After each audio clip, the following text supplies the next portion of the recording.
Well, what is the business challenge we are hitting for? We want to connect for a better future. So therefore, for us, it's very important to build our, let's say, to make good things with technology for our planet.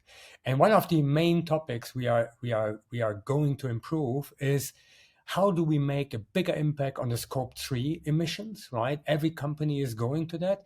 And how we, let's say, teach our society and give our customers the opportunity to also be very sensitive when it comes to our planet. In our solutions, which we are hitting for, we have a consortium out of AWS, Amdocs, ourselves, Carbon Footprint, and also Snowflake to work together on a solution which is really a moonshot thing. Imagine you are able to select when you are purchasing a product, you select how much carbon footprint and what is your personal impact on our planet to reduce carbon emissions and help us in completely to make a big impact in saving our planet. You know, the climate change is everywhere, but imagine you as a customer can select during your purchase what kind of impact are you doing on our planet. And the solution is pretty simple.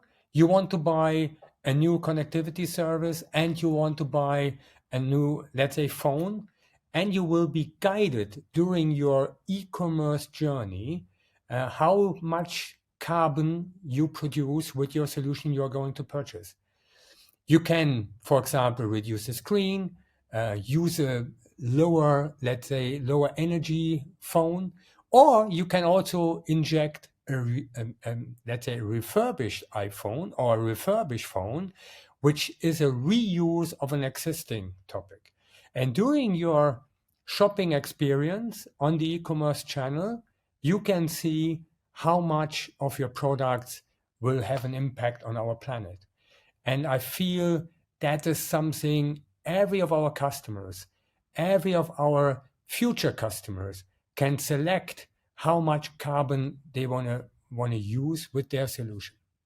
And you, everybody on our solution, you can make a big impact.